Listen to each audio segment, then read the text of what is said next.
चलिए लाइव कर दिए जी। लाइव है ना? हाँ।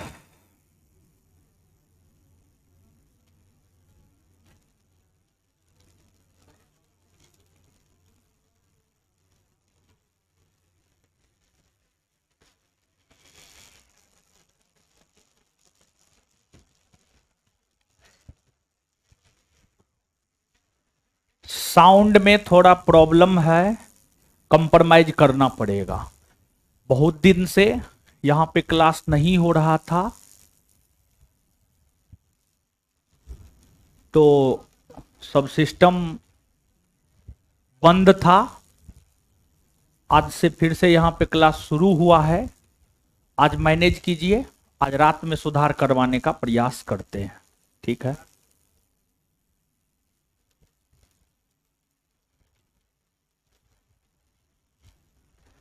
आ जाइए। तो कल के क्लास में बताए थे क्या? वायुमंडल ना। और हम आपको बोले थे कि भूकंप, सुनामी, ज्वालामुखी पढ़ाएंगे, ठीक है? तो आज का टॉपिक है हम लोगों का भूकंप, सुनामी और ज्वालामुखी। तो इसमें सबसे पहले हम लोग पढ़ते हैं भूकंप को। किसको पढ़ते हैं? भूकंप को। सबसे पहले भूकंप को पढ़ लेते हैं, फिर सुनामी और ज्वालामुखी को भी पढ़ लेंगे। तो भूकंप, सुनामी, ज्वालामुखी। अब उसमें सब हेडिंग मारिए भूकंप। भूकंप, भूकंप अंग्रेजी में अर्थ क्विक।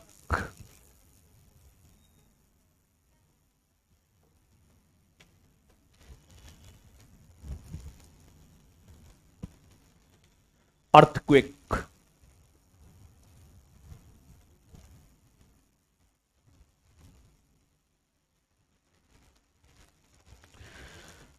समझिए अब भूकंप क्या है। भूकंप क्या है? देखिए, जैसे आपका शरीर है, आपका शरीर है, तो आप विभिन्न प्रकार का क्रियाकलाप करते हैं, खाते हैं, पीते हैं, सोते हैं, दौड़ते हैं तथा अन्य क्रियाकलाप आप करते हैं। कभी शरीर में कंपन महसूस किए हैं? कंपन महसूस किए हैं? तो शरीर में जो कभी भी आप कंपन महसूस किए हैं, खैर अभी आपका उम्र नहीं है कि कंपन महसूस होना चाहिए शरीर में, लेकिन फिर भी आपने अगर किया है तो उस कंपन के कई सारे कारण हो सकते हैं। हो सकता है आप बीमार हो गए होंगे, हो सकता है आप बीमार हो गए होंगे, काफी कमजोर हो गए होंगे, जिस वजह से शरीर में कंपन होने लगता है। या फिर आप देखेंगे कि अगर कोई व्यक्ति गुस्साता है, गुस्साता है, तो उसका हाथ पैर जो है कांपने लगता है। समझ गए? हाथ पैर कांपने लगता है। और गुस्सा में बिट्टू सर क्या, किसी के भी शरीर में कंपन होता है। एगो आप लोग एग्जाम्पल बोल रहे हैं बिट्टू सर, बिट्टू सर, तो ऐसा थोड़े है कि अगर आप भी गुस्सा होइएगा ना एकदम पूरा, तो आपका भी हाथ पैर सब कांपने लगेगा। समझ गए? तो एक तो गुस्सा के वजह से भी शरीर में कंपन हो सकता है, एक दूसरा जो है आपको कमजोरी के वजह से शरीर में कंपन हो सकता है।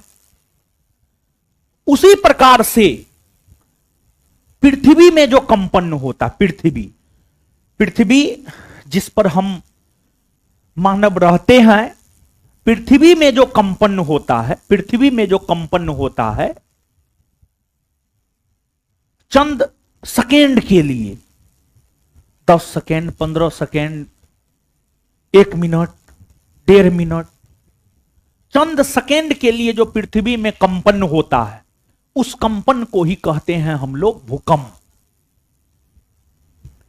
पृथ्वी में जब कंपन होता है तो पृथ्वी जो है ऐसे ऐसे हिलने लगता है। पृथ्वी पर जो भी वस्तु है, घर है या जो भी है, ट्रांसफार्मर है या जो भी है, सब जो है ऐसे ऐसे हिलने लगता है। मकान है, सब चीज हिलने लगता है।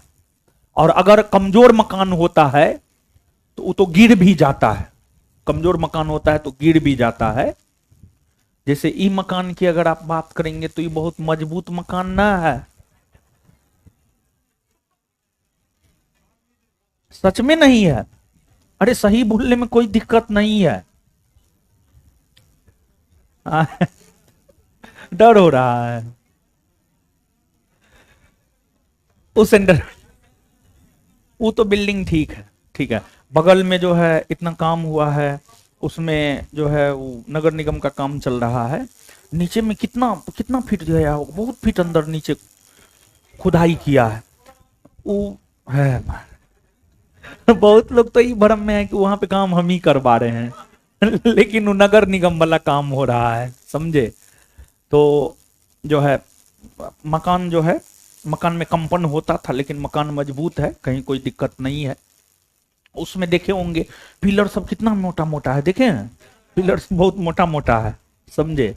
तो बिल्डिंग ठीक है, वो बिल्डिंग ठीक है। तो ये थोड़ा कमजोर है लेकिन ठीक है। चलिए सुनिए अब। तो भूकंप आप लोग महसूस किए होंगे, निश्चित तौर पर किए होंगे। देखिए अभी आपका उम्र जो है अप्रोक्स में 18-20 साल होगा, 20-22, 18-20-22 साल होगा आपका उम्र। 2015 में भूकंप आया था, 2015-16 में आया था, फिर हाल फिलहाल में भी तो आया है। कुछ दिन पहले रात के समय में आया था, रात के समय में, समझ गए। और देखिए भूकंप जब आता है ना जी, भूकंप जब आता है, अगर आप शांति से बैठे हुए हैं तब आपको एहसास होगा। अगर शांति से बैठे नहीं हुए हैं, इधर उधर कर रहे हैं, तो एहसास नहीं होगा। और देखिए भूकंप का अध्ययन जिस विज्ञान के अंतर्गत हम लोग कहते हैं उसको कहा जाता है सिस्मोलॉजी। सिस्मोलॉजी। तो भूकंप का अध्ययन हम लोग जिस विज्ञान के अंतर्गत करते हैं उसको कहा जाता है सिस्मोलॉजी। सिस्मोलॉजी। और भूकंप का मापन जो होता है ना, रिएक्टर स्केल पर होता है। भूकंप का मापन रिएक्टर स्केल पर होता है। एक कोई रिएक्टर नामक व्यक्ति था, उन्होंने ही एक यंत्र को खोजा जिस पर भूकंप को मापा जाने लगा, जिसको उसी के नाम पर दे दिया गया रिएक्टर स्केल। Richter scale. और उसमें जो है भूकंप की तीव्रता बतलाया जाता है कि भूकंप की तीव्रता, 1 तीव्रता का भूकंप है, 2 तीव्रता का भूकंप है, 3 का है, 4 का है, 4.5 का है, 5 का है, 6.5 का है, 6.2 तीव्रता की भूकंप है। तो रिएक्टर स्केल पर भूकंप की तीव्रता को दर्शाया जाता है। रिएक्टर स्केल पर भूकंप की तीव्रता को दर्शाया जाता है। और देखिए 0 से 6 तीव्रता तक का भूकंप विनाशकारी नहीं होता है, इससे बहुत ज्यादा विनाश नहीं होता है। यानी 2, 3, 4, 5, 6 इस सब तीव्रता का भूकंप विनाश नहीं करता है। जैसे जो हाल फिलहाल में आया था 6 से नीचे ही रहा होगा या 6 के आसपास रहा होगा, ठीक है। नहीं 7 में तो थोड़ा दिक्कत हो जाता है, 4 पॉइंट कुछ, हाँ तो 6 से कम होगा। तो इसी वजह से देखोगे कोई क्षति पहुंचा, कोई हानि पहुंचा, कोई हानि नहीं पहुंचा। लेकिन वही 6 तीव्रता से अधिक का जो भूकंप आता है ना, वो बड़ी हानिकारक होता है। उससे भारी जानमाल की क्षति होती है, उससे भारी जानमाल की क्षति होती है। तो 0 से 6 तीव्रता तक का भूकंप विनाशकारी नहीं होता है। उससे अधिक तीव्रता के जो भूकंप होते हैं वह आपको विनाशकारी होता है। और भूकंप सब बहुत ज्यादा समय के लिए भी नहीं आता है। आप कहिएगा 5 मिनट के लिए आएगा, नहीं, क्या होगा कहना मुश्किल है महाराज। चंद सेकेंड, चंद मिनट के लिए आता है, और उसी में तो आदमी पूरा सहम जाता है, आदमी का तो सिट्टी पिट्टी गुम। अब क्या होगा, लेकिन सबसे बड़ी बात है कि जैसे मान लिया जाए कि मानव का शरीर गुस्सा में कंपन करता है, तो गुस्सा के कुछ ना कुछ तो कारण रहे होंगे, निश्चित तौर पर गुस्सा का कुछ ना कुछ कारण रहता है। जैसे मान लिया जाए यहीं पर बोर्ड काम नहीं कर रहा है तो बिट्टू झा जी गुस्सा जाते हैं, समझ गए, या फिर कुछ भी हुआ, साउंड गड़बड़ हो गया तो गुस्सा जाते हैं, समझ गए, सब चीज को तोड़ फोड़ देते हैं, फेंक उक देते हैं, समझे, तो गुस्सा का कारण है। फिर मान लिया जाए कि शरीर कमजोर हो गया, कमजोर होने की वजह से शरीर में कंपन हो रहा है, तो उसके भी कुछ ना कुछ कारण रहे होंगे। तो वैसे ही जो पृथ्वी में कंपन होता है, वैसे ही जो पृथ्वी में कंपन होता है, अर्थात जो भूकंप की उत्पत्ति होती है, जो भूकंप की उत्पत्ति होती है, उसके भी कारण है। उसके कुछ मानव जनित कारण है और उसके कुछ प्राकृतिक कारण है। देखिए, पृथ्वी जो है कई प्लेटों पर बसा हुआ है, Eurasian plate, Australia plate, Asia plate, पृथ्वी कई प्लेटों पर बसा हुआ है। वही प्लेट में जब संचलन होता है ना, तो इससे भूकंप की उत्पत्ति होती है। फिर आपको मानव के द्वारा नदी का पानी रोककर जो बांध बनाया गया है, वो भी भूकंप का एक कारण होता है। भारत में भूकंप का कारण तो कई सारा है, या भूकंप के कई सारे अन्य कारण है, लेकिन उसमें प्लेटों का संचलन हो गया, नदियों के पानी को रोककर बांध बनाना हो गया, यह सब भूकंप के प्रमुख कारणों में से एक माना जाता है। और भारत में भूकंप आने का प्रमुख कारण है नदियों के ऊपर बनाए गए बांध, नदियों के ऊपर बनाए गए बांध। तो पृथ्वी के भीतर जो आंतरिक या बाह्य क्रियाएं होती है, उसी वजह से पृथ्वी में कंपन होता है, उसी वजह से पृथ्वी में कंपन होता है, और उसी को हम लोग कहते हैं भूकंप। 0 से 6 तीव्रता तक का भूकंप विनाशकारी नहीं होता है, उससे अधिक तीव्रता का भूकंप विनाशकारी होता है।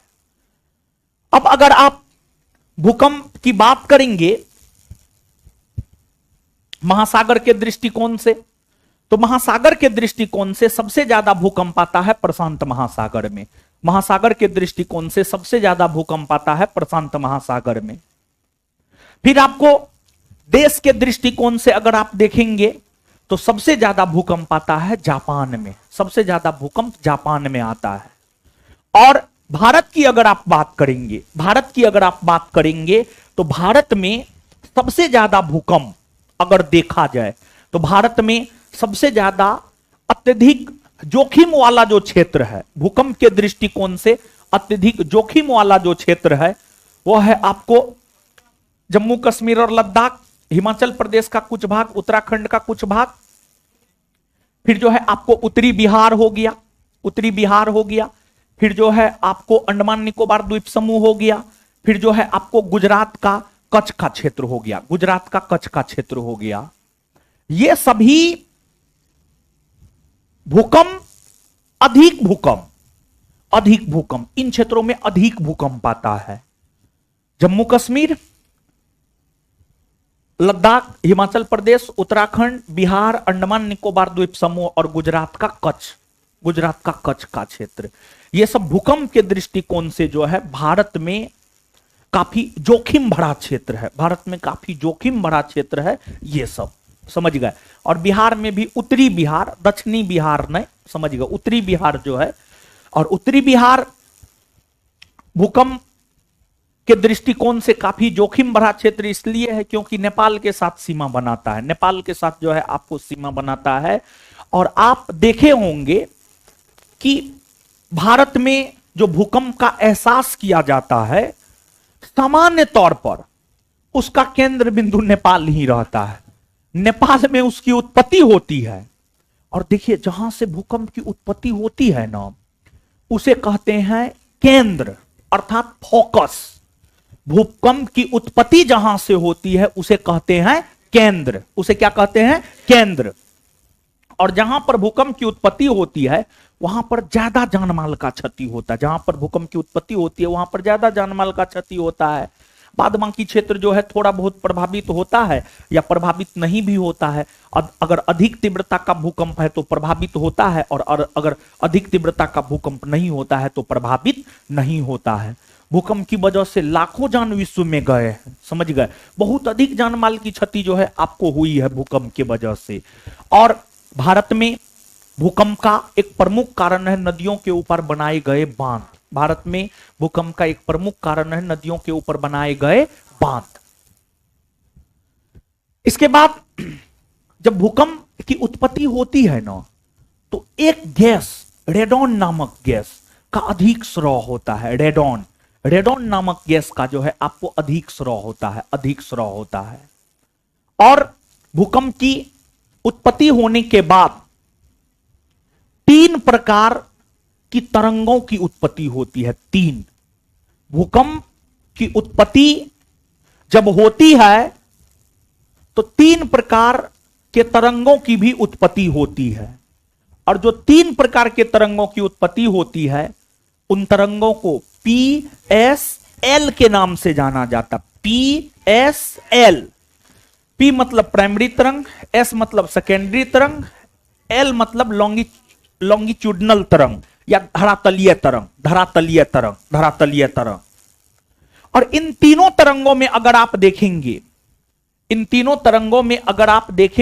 PSL, इन तीनों तरंगों में अगर आप देखेंगे तो सबसे पहले P तरंग की उत्पत्ति होती है, P के बाद S तरंग की उत्पत्ति होती है और S के बाद L तरंग की उत्पत्ति होती है। सबसे पहले P तरंग यानी प्राइमरी तरंग की उत्पत्ति होती है, फिर सेकेंडरी यानी द्वितीयक तरंग की उत्पत्ति होती है, और फिर L लॉन्गिट्यूडनल अर्थात हिंदी में धरातलीय तरंग की उत्पत्ति होती है। P तरंग की उत्पत्ति जहां भूकंप केंद्र होता है, जहां से भूकंप की उत्पत्ति होती है, भूकंप की उत्पत्ति जहां से होती है उसको भूकंप केंद्र कहते हैं। भूकंप केंद्र के स्थान से ही P तरंग की उत्पत्ति होती है अर्थात प्राइमरी तरंग की उत्पत्ति होती है। इस तरंग की गति होती है 8 किलोमीटर प्रति सेकेंड। 8 किलोमीटर प्रति सेकेंड इस तरंग की गति होती है। यह तरंग कम विनाशकारी होता है। फिर P तरंग के बाद S तरंग की उत्पत्ति होती है, और S तरंग का जो गति होता है वह होता है 4 से 6 किलोमीटर प्रति सेकेंड। और यह तरंग सिर्फ और सिर्फ ठोस भाग में चलती है। फिर इसके बाद S के बाद L तरंग की उत्पत्ति होती है, और L तरंग की गति होती है 1.5 किलोमीटर से 3 किलोमीटर प्रति घंटा। 1.5 किलोमीटर से 3 किलोमीटर प्रति घंटा L तरंग की गति होती है। 1.5 से 3 किलोमीटर प्रति सेकेंड इसकी गति होती है। और इस तरंग के विषय में कहा जाता है कि यह जो है ठोस, द्रव, गैस तीनों माध्यम से होकर चलती है। और यह तरंग धरातलीय भाग में भी चलती है और जलीय भाग में भी चलती है, स्थलीय भाग में भी चलती है और जलीय भाग में भी यह तरंग चलती है। यानी यह तरंग महासागर में भी चल सकती है और स्थल खंड पर भी चल सकती है। और सबसे विनाशकारी तरंग अगर देखा जाए तो सबसे विनाशकारी तरंग आपको L तरंग ही है। सबसे विनाशकारी तरंग L तरंग है। और L तरंग के विनाशकारी होने का कारण यह है, यह तरंग जब चलती है ना तो एक प्रकार से कहिए आगे पीछे, दाएं बाएं, ऊपर नीचे, चारों दिशा में, समझ गए, चारों दिशा को प्रभावित करते हुए यह तरंग जो है आपको चलती है। तो सबसे विनाशकारी तरंग जो है आपको L तरंग है। सबसे विनाशकारी तरंग कौन है? L तरंग। ठीक है, लिखिए।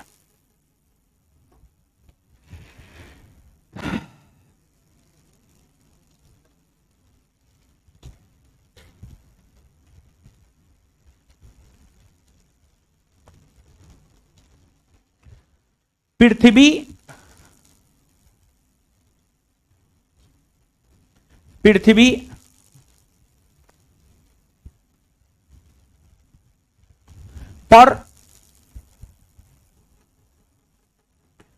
पर अंतर्जात और बहिर्जात बल के कारण, आंतरिक या बाह्य बल, अंतर्जात बहिर्जात छोड़िए, पृथ्वी पर आंतरिक या बाह्य बल के कारण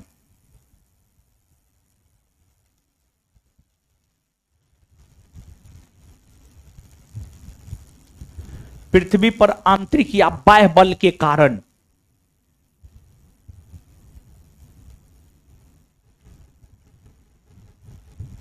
कारण जो कंपन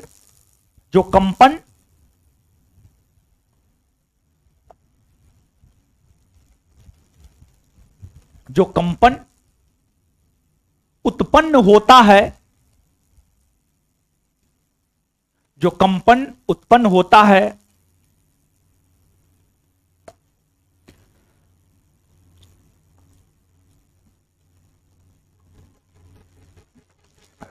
उसे ही भूकंप कहते हैं।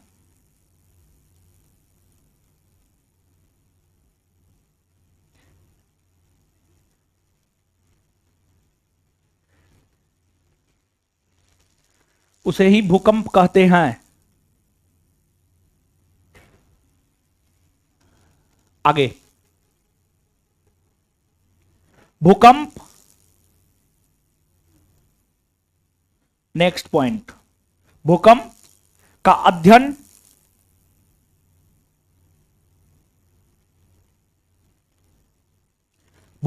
अध्ययन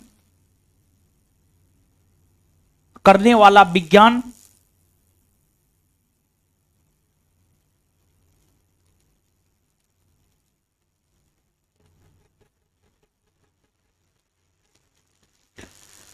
भूकंप का अध्ययन करने वाला विज्ञान सिस्मोलॉजी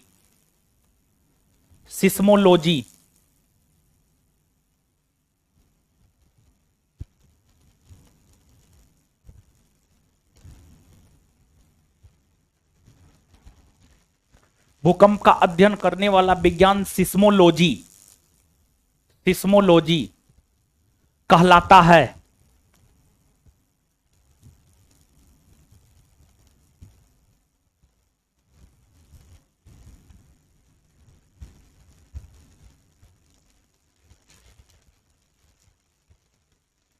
नेक्स्ट,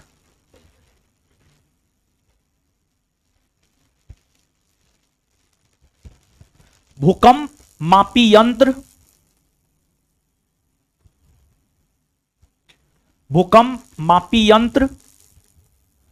सिस्मोग्राफी कहलाता है। भूकंप मापी यंत्र सिस्मोग्राफी कहलाता है।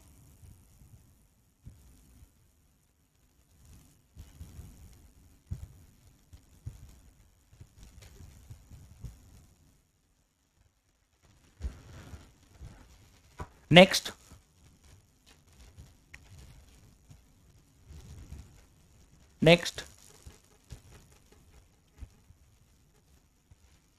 6 से अधिक तीव्रता का भूकंप, 6 SIS 6, 5 के बाद 6, 7 से पहले 6, 6 से अधिक तीव्रता का भूकंप, 6 से अधिक तीव्रता का भूकंप अधिक विनाशकारी होता है।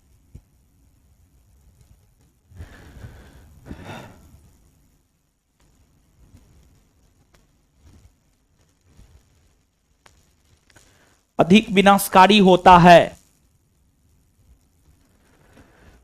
नेक्स्ट,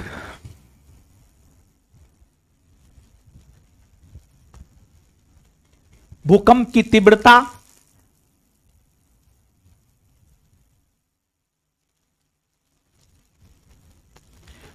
तीव्रता रिएक्टर स्केल पर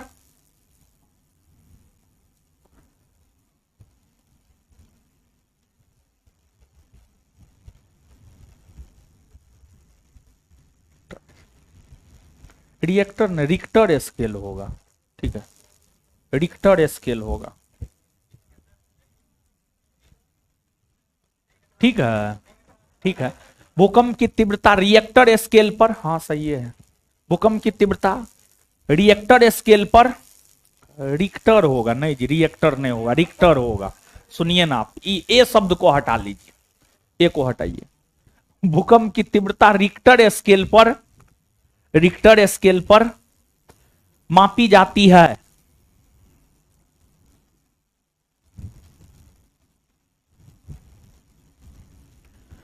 और सुनिए, एगो बात और सुनिए, रिक्टर स्केल की खोज 1935 में हुई है। कब हुई है? 1935 में।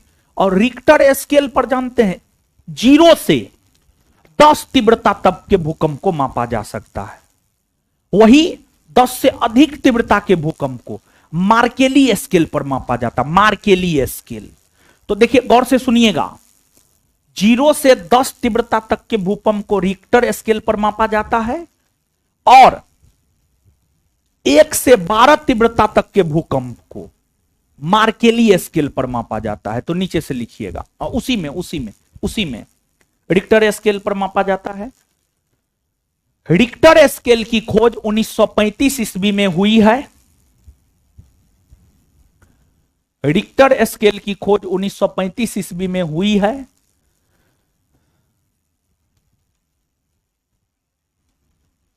रिक्टर स्केल की खोज 1935 ईस्वी में हुई है।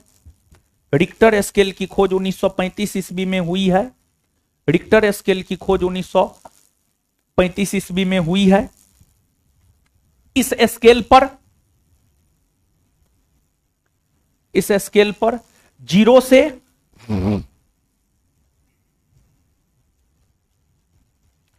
इस स्केल पर 0 से 10 तीव्रता तक के भूकंप को, इस स्केल पर 0 से 10 तीव्रता तक के भूकंप को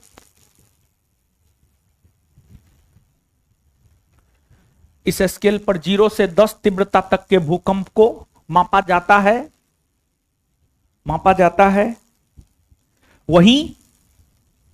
वहीं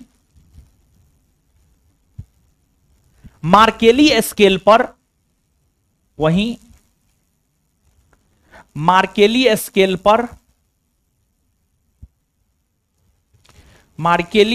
पर 1 से 12 तीव्रता तक के भूकंप को मापा जाता है। वहीं मार्केली स्केल पर 1 से 12 तीव्रता तक के भूकंप को मापा जाता है।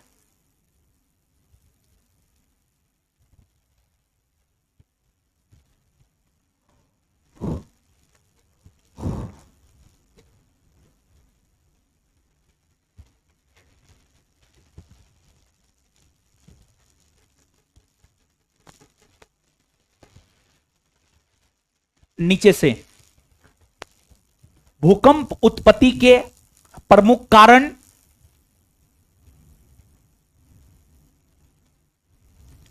निम्न है।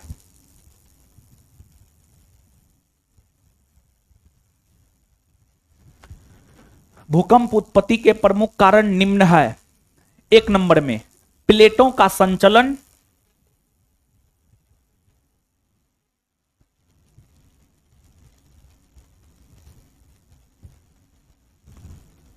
2 नंबर में ज्वालामुखी क्रिया,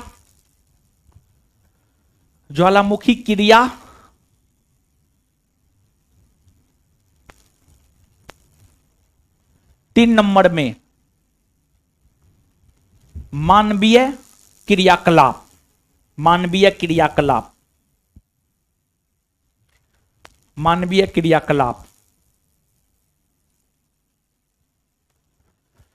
नेक्स्ट पॉइंट, भारत में भूकंप उत्पत्ति का एक प्रमुख कारण, नेक्स्ट पॉइंट, भारत में भूकंप उत्पत्ति का एक प्रमुख कारण, भारत में भूकंप उत्पत्ति का एक प्रमुख कारण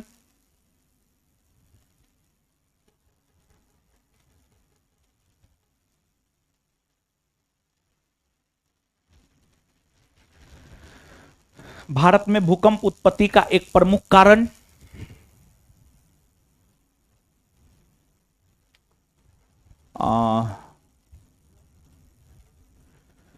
नदी पर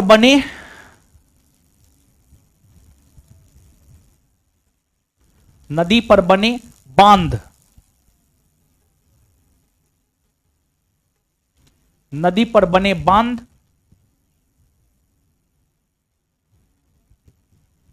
नदी पर बने बांध है।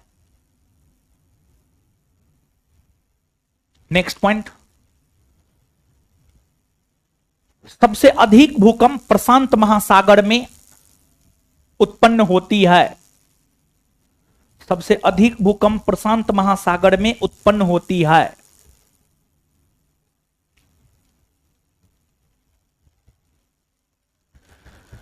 सबसे अधिक भूकंप प्रशांत महासागर में उत्पन्न होती है।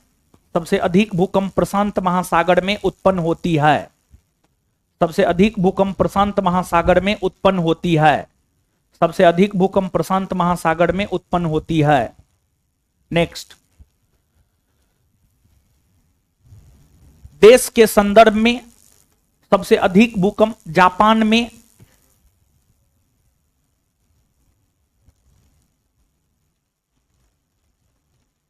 जापान में कभियो भूकंप आ जाता है। ठीक है, जापान के लोग भूकंप से एकदम अभ्यासरत है, एक प्रकार से कहिए तो उसको कोई दिक्कत नहीं होता है। कभी वो सुबह आया, सुबह नहीं आया, शाम आ जाएगा।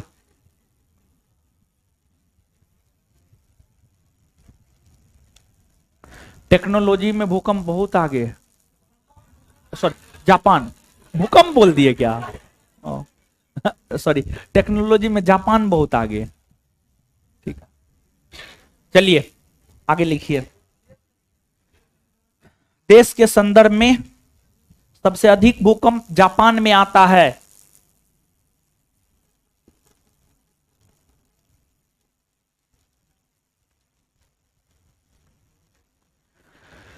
नेक्स्ट, भारत में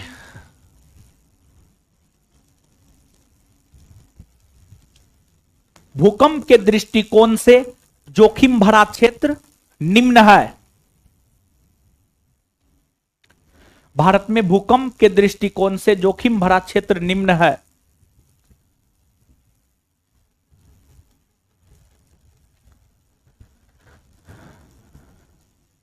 भारत में भूकंप के दृष्टिकोण से जोखिम भरा क्षेत्र निम्न है। लिखिए,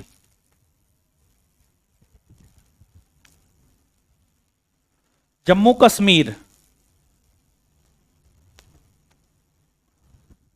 कोमा हिमाचल प्रदेश का कुछ भाग, कोमा उत्तराखंड का कुछ भाग, जम्मू कश्मीर, कोमा हिमाचल प्रदेश का कुछ भाग, उत्तराखंड का कुछ भाग, उत्तरी बिहार, उत्तरी बिहार, उत्तरी बिहार, गुजरात का कच्छ का क्षेत्र, गुजरात का कच्छ का क्षेत्र,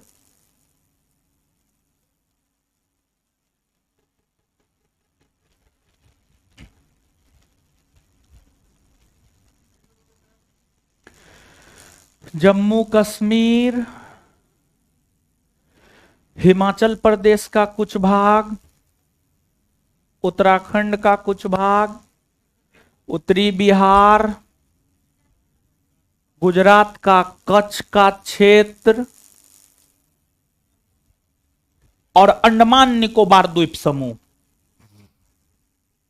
और अंडमान निकोबार द्वीप समूह, और अंडमान निकोबार द्वीप समूह, और अंडमान निकोबार द्वीप समूह, और अंडमान निकोबार द्वीप समूह।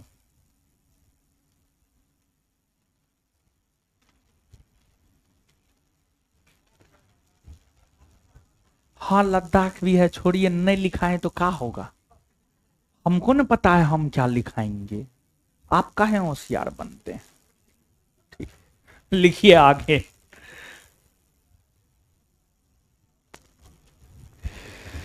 महासागर लिखा ही दिए, देश लिखा ही दिए, भारत लिखा ही दिए, चलिए ठीक है। नेक्स्ट, भूकंप की उत्पत्ति,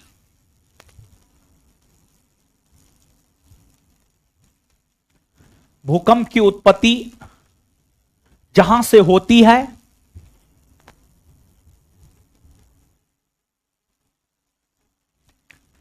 भूकंप की उत्पत्ति जहां से होती है उसे भूकंप केंद्र, भूकंप की उत्पत्ति जहां से होती है उसे भूकंप केंद्र,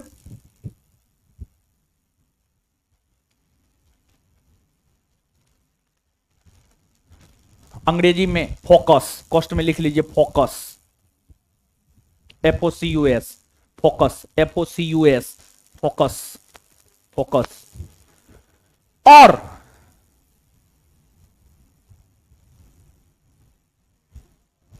और भूकंप केंद्र के ठीक ऊपर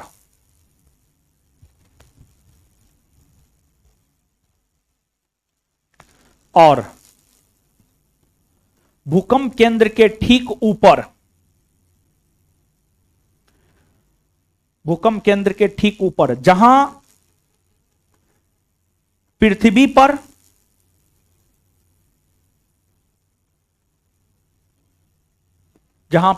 पर भूकंप तीव्रता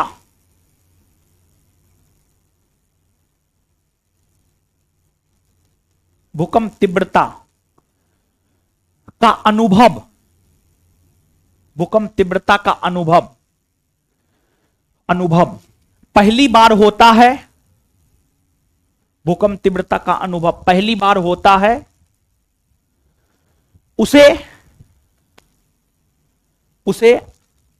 अधिकेंद्र, उसे भूकंप अधिकेंद्र, उसे भूकंप अधिकेंद्र, उसे भूकंप अधिकेंद्र, कॉस्ट में एपीसेंटर,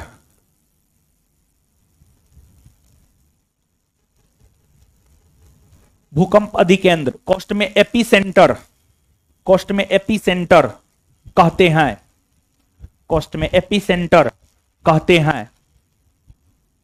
यहां पे लिखा हुआ भूकंप अधिकेंद्र, कॉस्ट में एपीसेंटर, EPICENTER, एपीसेंटर कहते हैं। नेक्स्ट पॉइंट, भूकंप की उत्पत्ति होने से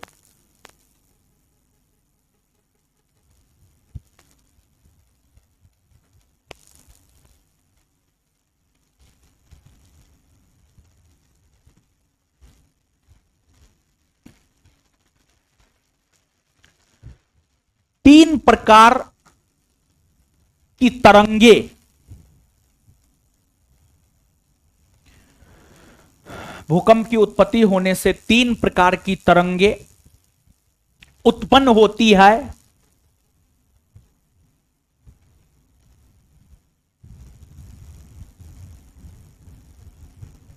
जो निम्न है।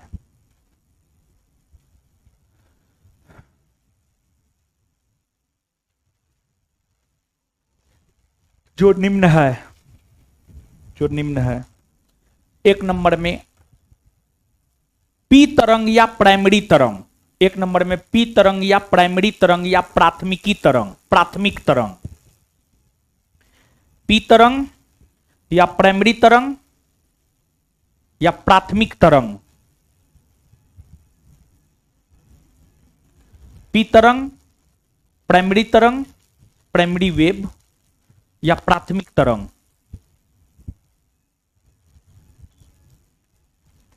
डैश देकर भूकंप केंद्र से इसकी उत्पत्ति होती है,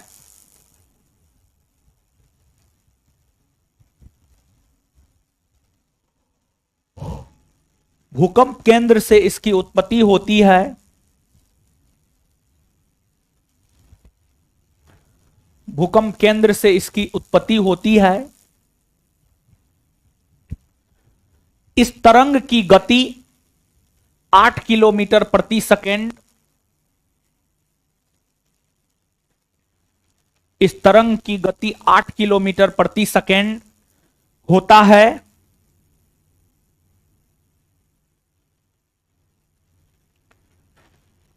इस तरंग की गति 8 किलोमीटर प्रति सेकेंड होता है।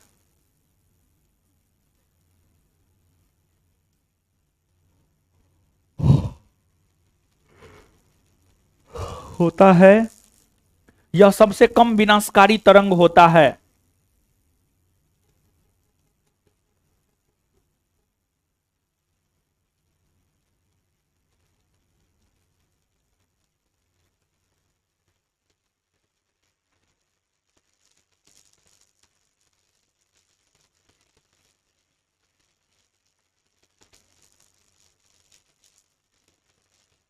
क्या लिखे हैं?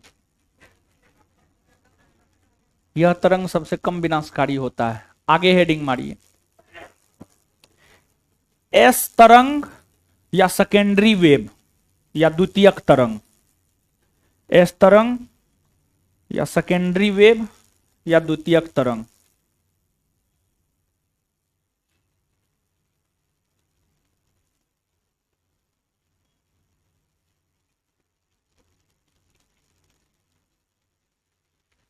या सेकेंडरी वेव को गौण तरंग भी कहा जाता। गौण गौण गौण तरंग। सेकेंडरी वेव को गौण तरंग भी कहा जाता। गौण,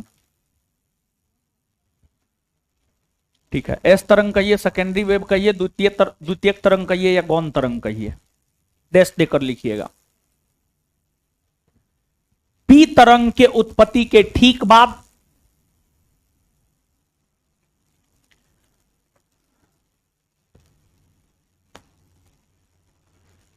पी तरंग के उत्पत्ति के ठीक बाद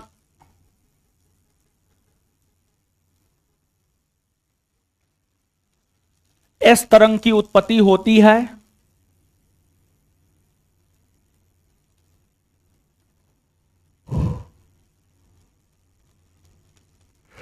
एस तरंग की उत्पत्ति होती है। यह तरंग केवल ठोस माध्यम में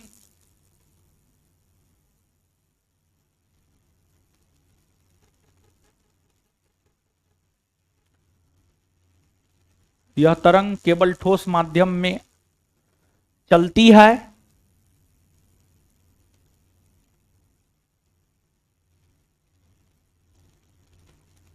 यह तरंग पी के तुलना में अधिक विनाशकारी होता है। यह तरंग पी तरंग के तुलना में अधिक विनाशकारी होता है।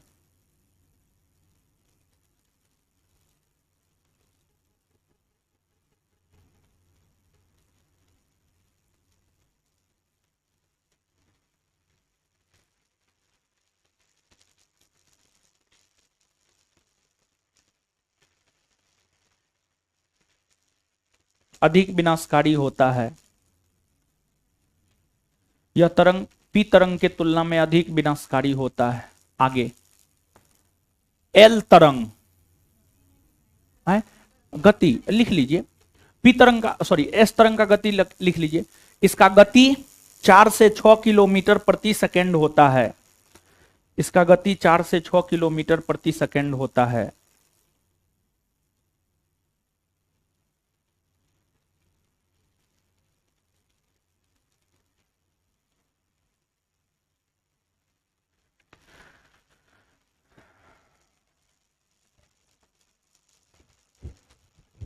आगे एल तरंग,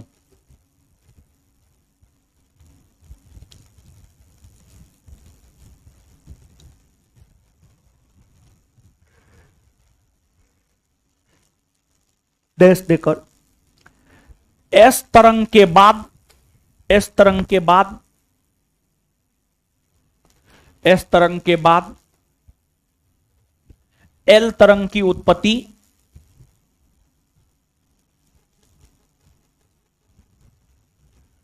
होती है।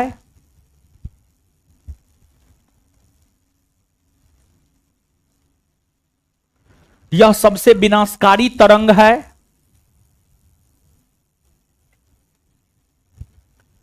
यह सबसे विनाशकारी तरंग है।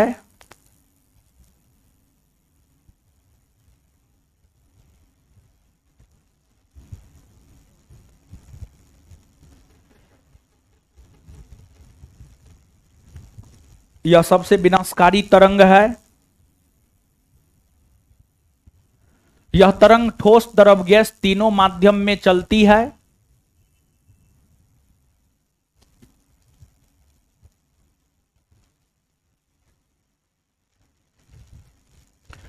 यह तरंग ठोस, द्रव, गैस तीनों माध्यम में चलती है। यह तरंग ठोस, द्रव, गैस तीनों माध्यम में चलती है। यह तरंग ठोस, द्रव, गैस तीनों माध्यम में चलती है।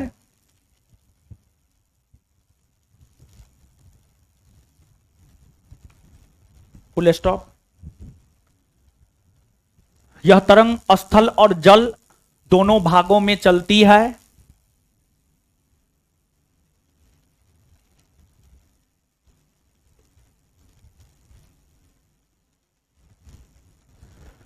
Full stop. उसी में यह तरंग आगे पीछे ऊपर नीचे दाएं बाएं धक्का देते हुए चलती है। यह तरंग आगे पीछे,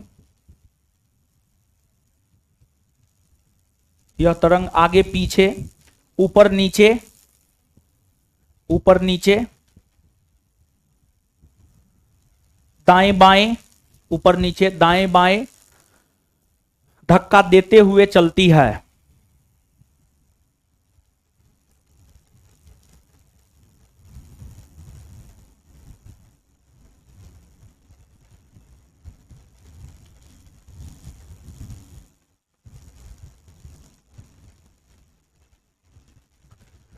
इस तरंग की गति 1.5 किलोमीटर से 3 किलोमीटर प्रति सेकंड होती है।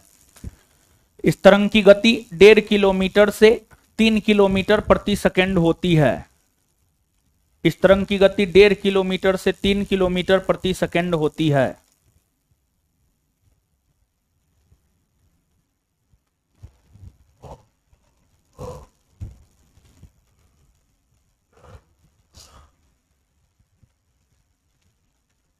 चलिए, यहां तक समझा दिए थे, लिखा दिए थे। अब सुनिएगा, थोड़ा समझिएगा। एगो होता है सह भूकंप रेखा।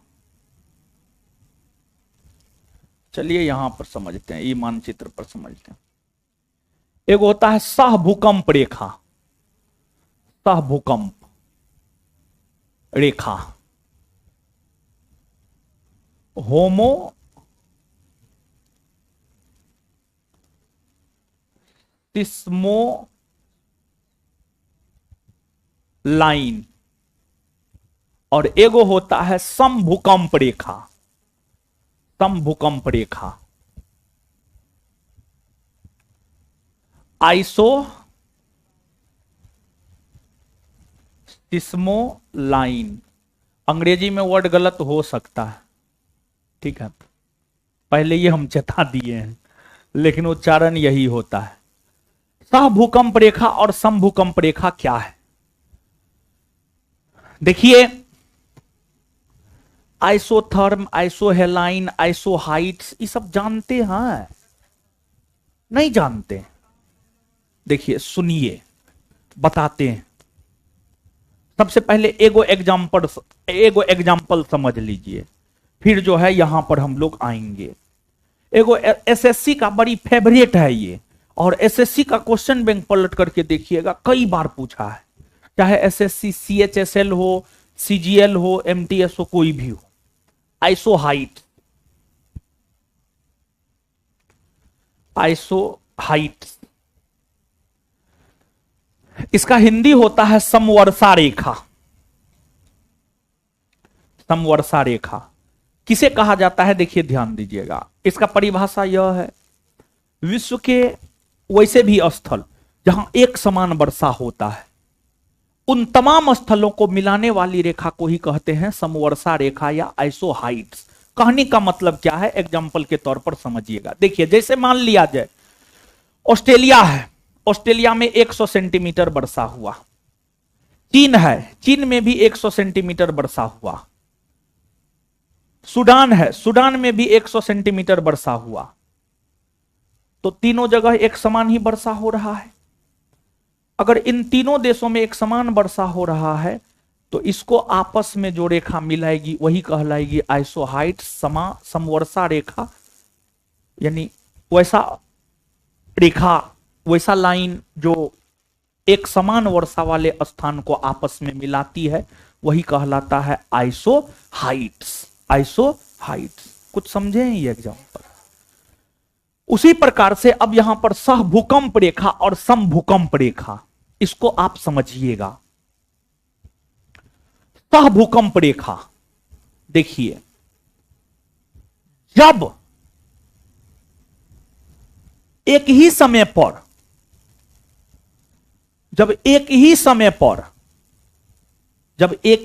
पर कई अन्य क्षेत्रों में भूकंप आए, मतलब 8:30 पर रूस में भी भूकंप आया, 8:30 पर, यूएसए में भी भूकंप आया, 8:30 पर अल्जीरिया में भी भूकंप आया।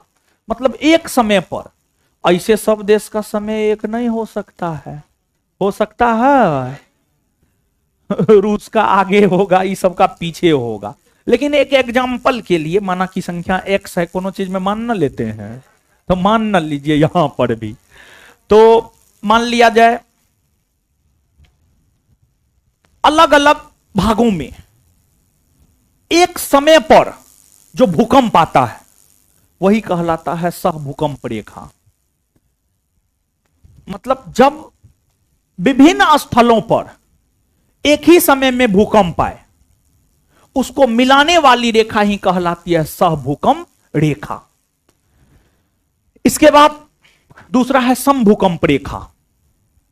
देखिए, अब मान लिया जाए कि रसिया में भूकंप आया, चीन में भूकंप आया, भारत में भूकंप आया, तीनों देश में भूकंप आया और तीनों देश के भूकंप का तीव्रता एक ही है। रसिया के भूकंप का तीव्रता भी 6.8, रूस का भी 6.8, चीन का भी 6.8, भारत का भी 6.8। जब तीनों देश में भूकंप आया और तीनों की तीव्रता एक समान है, तो तीनों को जो विनाश होगा एक समान ही विनाश होगा, एक समान विनाश होगा। तो जब विभिन्न स्थलों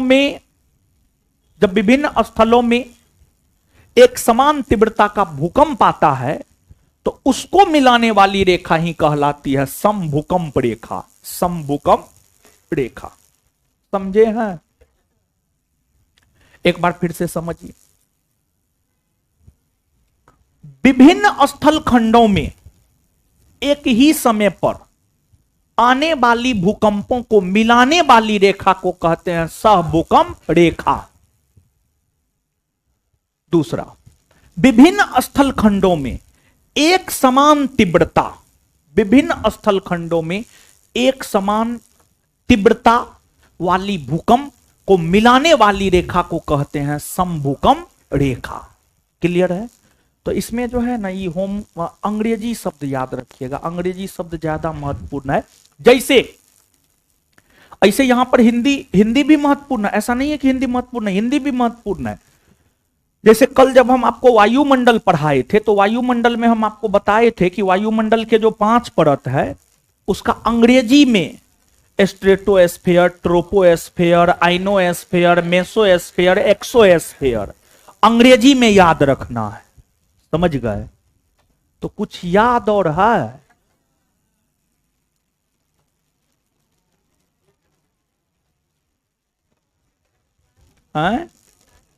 कभी आते हैं, कभी नहीं आते हैं। बैठ जाइए। अब अबे नहीं करते हैं तो आपसे हम क्या क्वेश्चन पूछे? उठिए, खड़ा होइए। ये जो वायुमंडल का 5 परत था, उसको ऊपर से नीचे सजाइए। ऊपर से नीचे सबसे निचला परत कौन है? अंग्रेजी में बोलना है।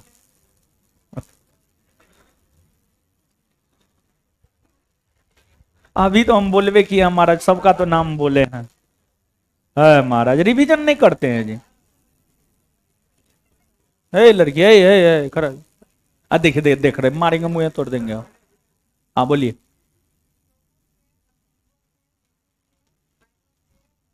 एक्सोस्फीयर, देखिए वही न बढ़िया है। बताइए महाराज, बताइए, कल ही न बताए हैं। ऐसा नहीं है कि सिर्फ इसको याद नहीं है, ये तो एक उदाहरण है, ऐसा बहुते हैं। टाइम मिलता है कॉपी किताब देखने और का, तो देखते उगते हैं, तो देखा उखा कीजिए। बैठिए, लिखिए। तो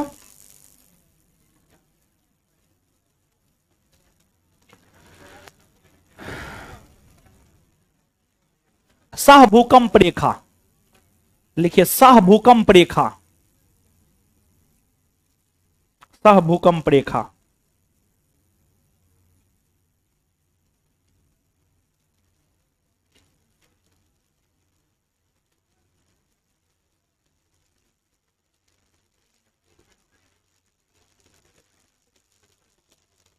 सहभूकंप रेखा वैसे स्थलखंड जहां एक समय भूकंप आती है, वैसे स्थलखंड जहां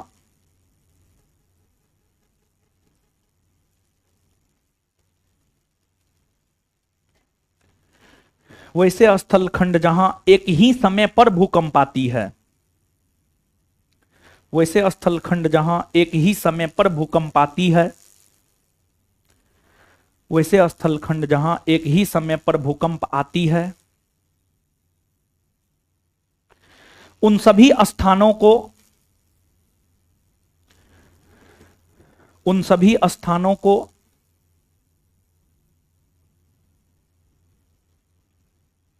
मिलाने वाली रेखा को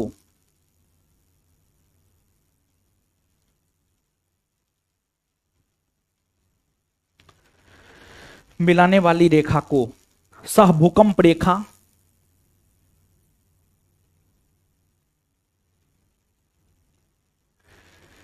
सहभूकंप रेखा कहते हैं।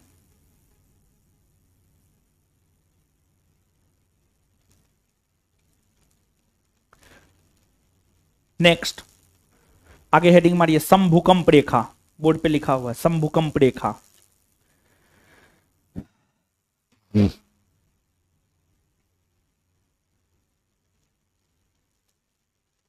समभूकंप रेखा, समभूकंप रेखा,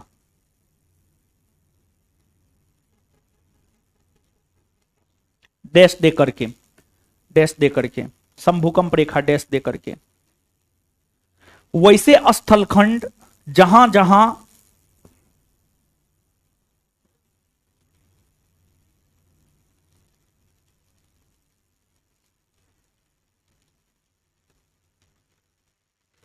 वैसे स्थलखंड जहां जहां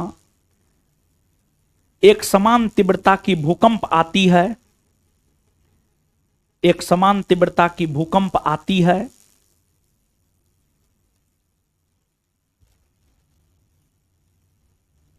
एक समान तीव्रता की भूकंप आती है,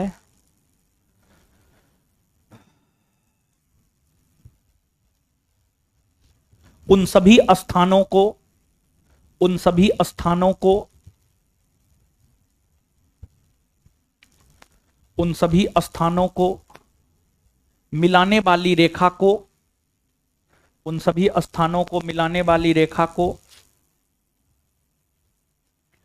उन सभी स्थानों को मिलाने वाली रेखा को समभूकंप रेखा समभूकंप रेखा कहते हैं।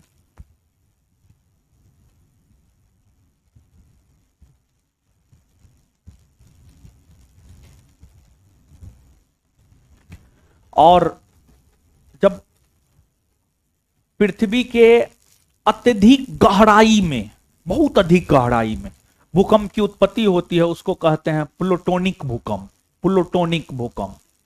तो नीचे से एक पॉइंट और लिख लीजिए स्टार मार के, अत्यधिक गहराई में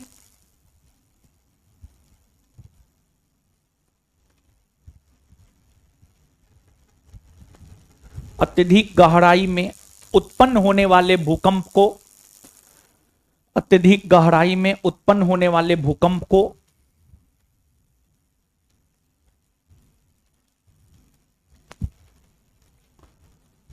प्लूटोनिक भूकंप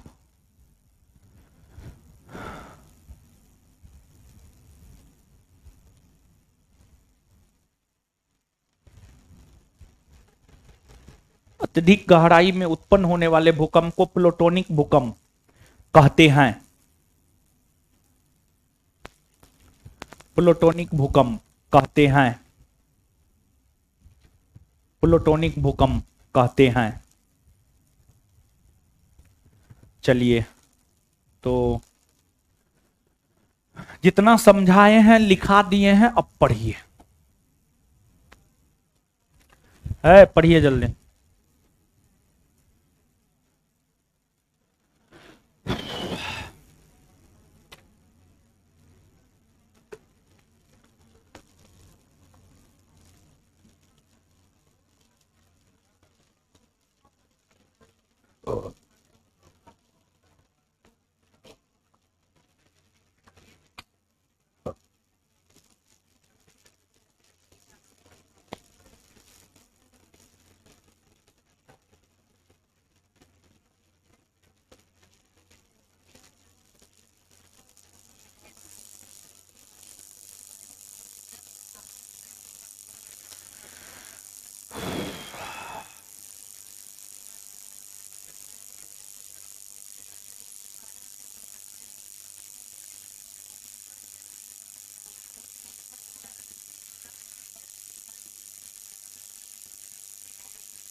पढ़ लिए।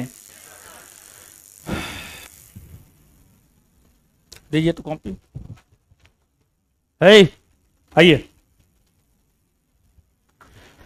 भूकंप के अध्ययन करने वाले विज्ञान को क्या कहते? सिस्मो। भूकंप के अध्ययन करने वाले विज्ञान को क्या कहते? सिस्मो। भूकंप मापी यंत्र क्या कहलाता? आए, कितना तीव्रता से अधिक वाला भूकंप विनाशकारी होता? 6 से। भूकंप की तीव्रता कौन स्केल पर मापी जा? कौन स्केल पर? रिएक्टर स्केल की खोज कब हुई है? 1900। रिएक्टर स्केल पर कितना तीव्रता तक के भूकंप को माप? 0 से। अब मार्केली स्केल पर 1 से। भारत में भूकंप उत्पत्ति का प्रमुख कारण क्या है? नदियों पर बने। और ऐसे भूकंप उत्पत्ति के प्रमुख कारण कौन कौन है? प्लेटों का संचलन, ज्वालामुखी क्रिया, मानवीय क्रियाकलाप। भूकंप उत्पत्ति के प्रमुख कारण क्या क्या है? प्लेटों का संचलन, ज्वालामुखी क्रिया और मानवीय क्रियाकलाप। सबसे अधिक भूकंप कौन महासागर? किसमें? सबसे अधिक भूकंप कौन महासागर? किस देश में सबसे अधिक? अब भारत में कौन कौन क्षेत्र अत्यधिक जोखिम वाले भूकंप क्षेत्र में आता है?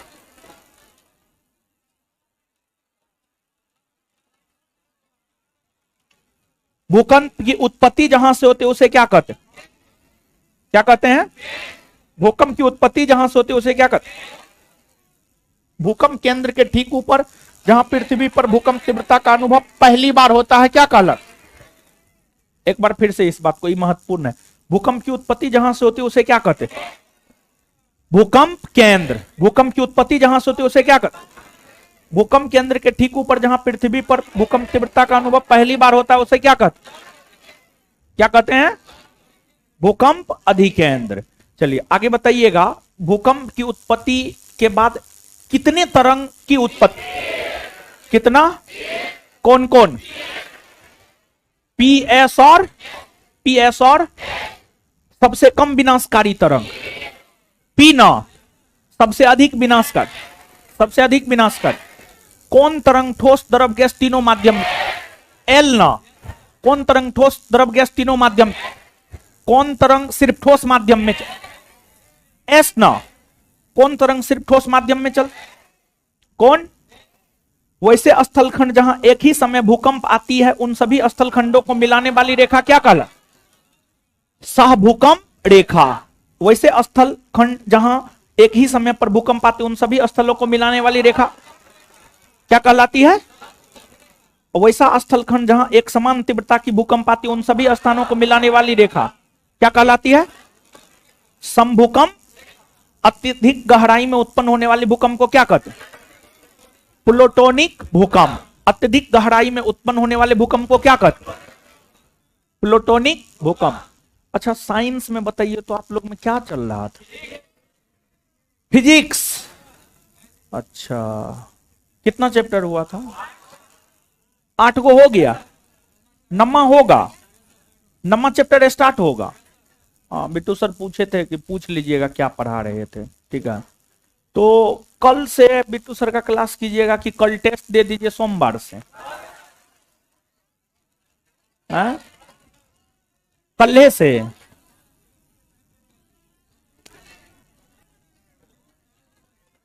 आए, कल से सोमवार से आए, सोमवार से, कल से, सोमवार से। कल टेस्ट दीजिएगा, कल से क्लास, कल से क्लास ना।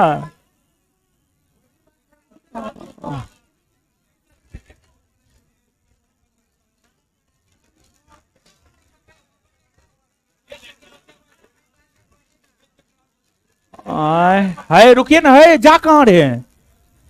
अभी छोड़े कहां है? एगो बात स्पष्ट कर लेते हैं। कितने लोग चाहते कल से फिजिक्स का क्लास हो? ठीक है, गिरा लीजिए। कितने लोग चाहते कल टेस्ट हो? है महाराज, तो सब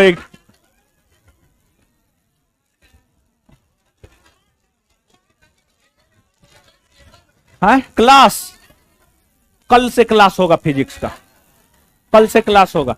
है रुकिए, एक और पॉइंट लिखिए।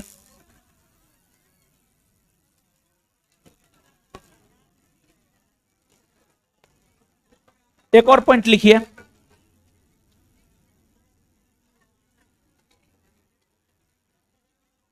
भूकंप उत्पत्ति से पहले रेडॉन नामक गैस निकलती है। भूकंप उत्पत्ति से पहले रेडॉन नामक, रेडॉन रेडॉन भूकंप उत्पत्ति से पहले रेडॉन नामक गैस निकलती है।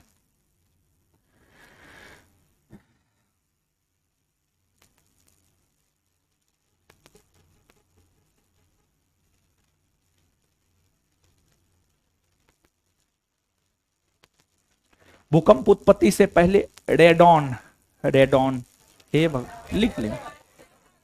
भूकंप उत्पत्ति से पहले रेडॉन नामक गैस निकलती है। चलिए कल अपना फिजिक्स का क्लास कीजिएगा, ठीक है। मिलते हैं अगले क्लास में। हमको निकलने दीजिए, तब निकलिएगा। धन्यवाद सभी लोगों का।